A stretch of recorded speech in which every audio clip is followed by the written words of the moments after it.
Hi everyone, welcome back to my channel, Lenox Justifier of Innocence, created by Zeus and Demeter to save humanity. I am here as Josephine. I'm here with Mr. Buddy. And before we get started with today's story, I did just want to say that I hope that you guys are having an amazing week and welcome back. I'm very happy that you're continuing to tune in. I hope that you're enjoying the stories as we go along. Now, for those of you who are somewhat new to the channel, this is a storytime channel where the stories come to life on screen through enactments and artwork. Today's story is based on a patron's request, and it is titled Dangerous Babysitters. Now, just to reiterate, though the stories that we do here on this channel are inspired by true events that have happened in the world, the characters are fictitious and the situations have been embellished for dramatic effect, and all of the justice is carried out in fantasy. With that said, we are going to get started with today's story. Dangerous Babysitters. Like most young women, Bianca dreamed of the day she became a mother, with a loving husband, a home, family. But sometimes in life, not everything falls into that fairy tale image that we create for ourselves. Regardless of her trials and tribulations, Bianca was ecstatic and grateful for the blessings that she did have. Finding out that she was going to be a mother brought her so much joy. Along with that joy and excitement was fear, uncertainty, and anxiety, for she was no longer with the baby's father, so it would pose a challenge. They had called it quits before she had learned of her pregnancy, and though her road to motherhood wasn't the picture-perfect traditional way she had dreamed about, she was thrilled and thankful nonetheless.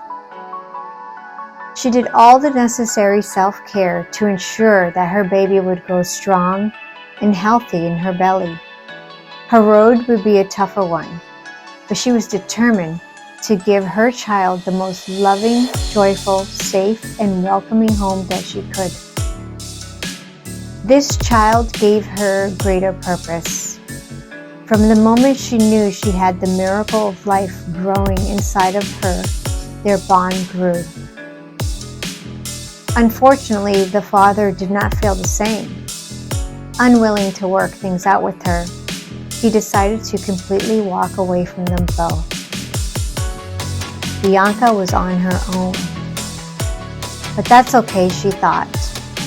It's you and I, little one. With her baby, she never felt alone. Bianca worked hard.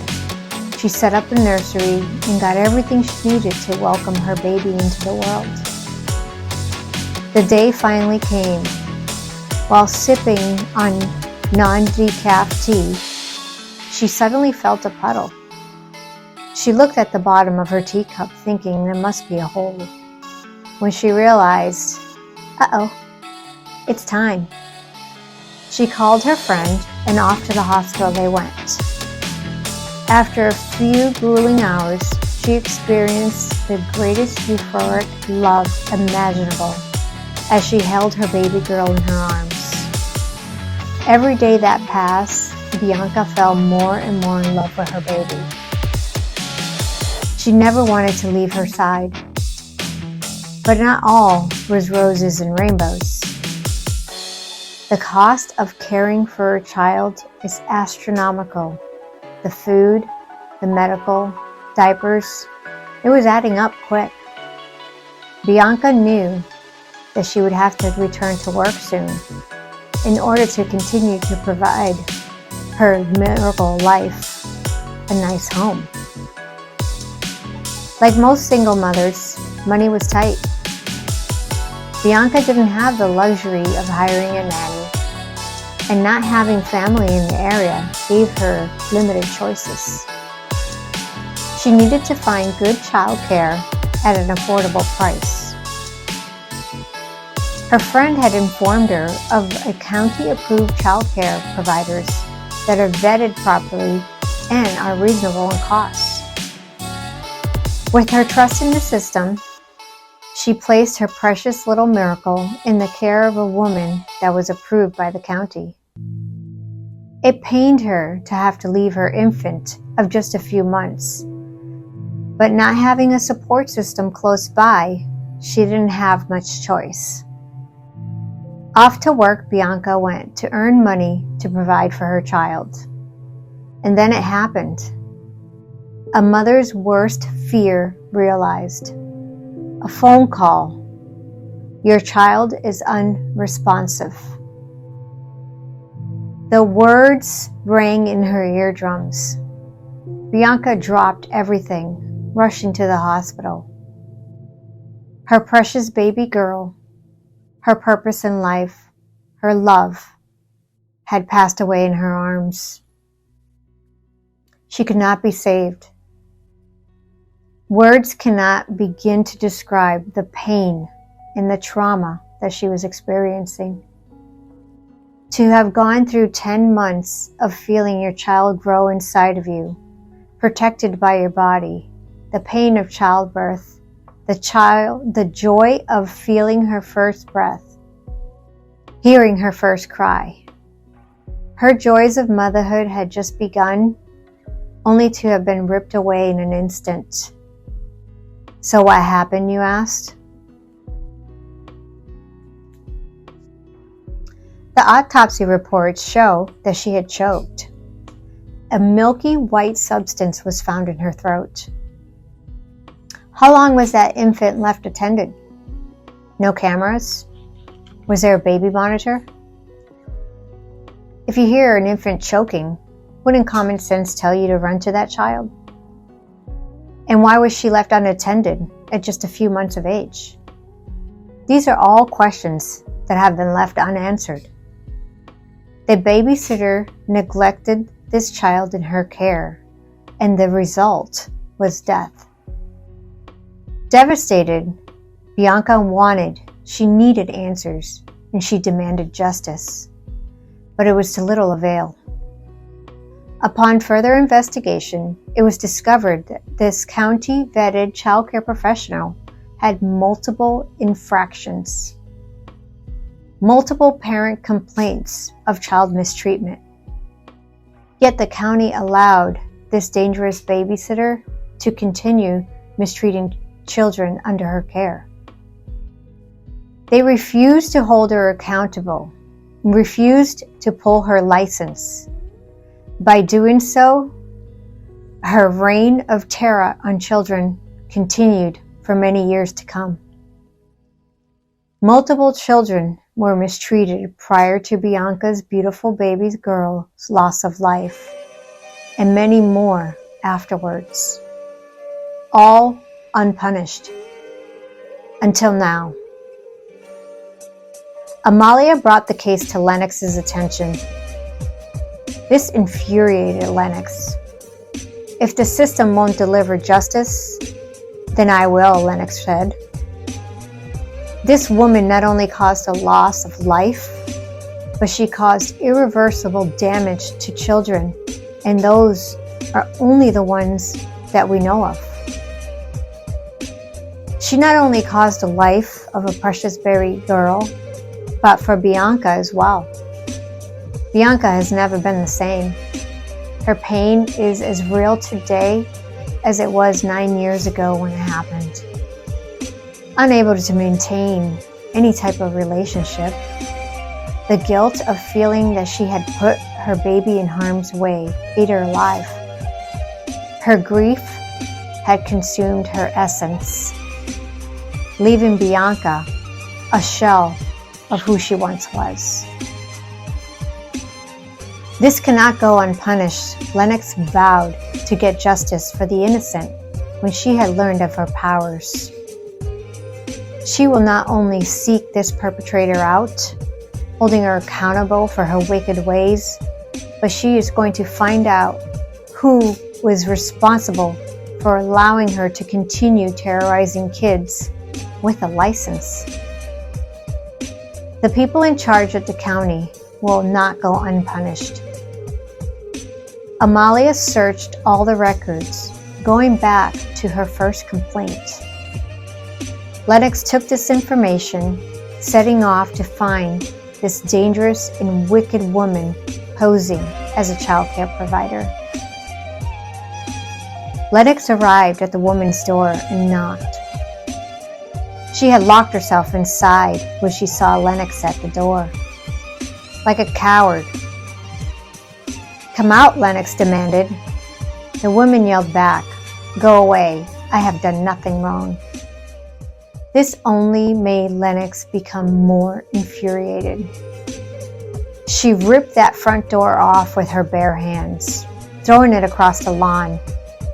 The neighbors all came out to watch, with their phones out, as Lenox entered her home.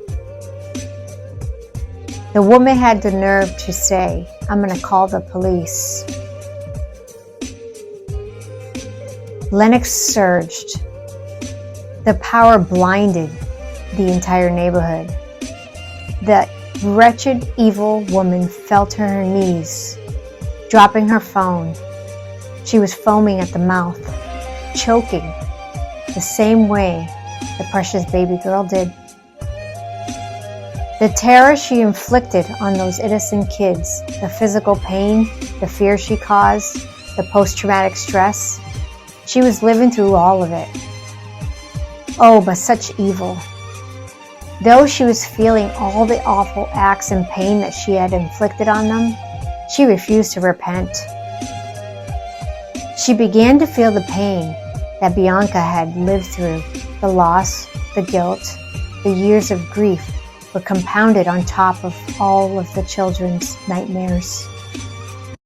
And yet, she would not repent. On the floor, she convulsed.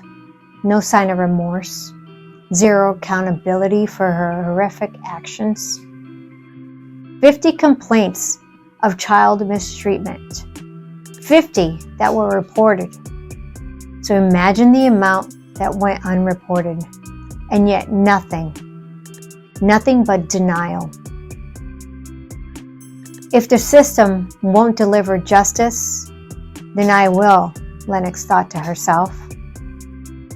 Lenox walked out, leaving her pathetic self convulsing, thrashing, and reliving all the horror that she caused for the neighbors to find. She ended up in a padded cell, condemned to living the rest of her years out in the hell of her own creation. Lenox called Amalia. "Were you able to get a list of those responsible for allowing her to continue her reign of horror?" she asked. Amalia responded, "I did better than that. I have assembled them all for an emergency briefing. They believe they are going to discuss damage control." "Brilliant," Lenox replied. Lenox walked into the room where they all waited.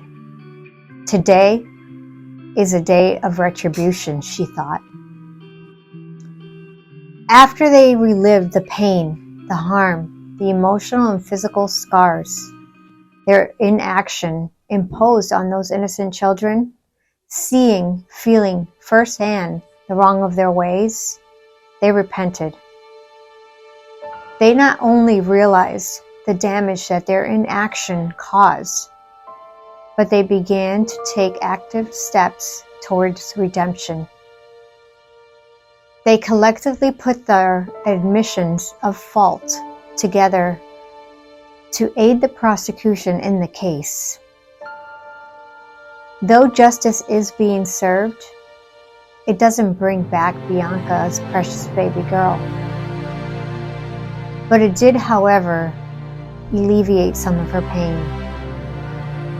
She was able to release herself of the oppressive guilt she placed on herself. Some of her faith in humanity has been restored.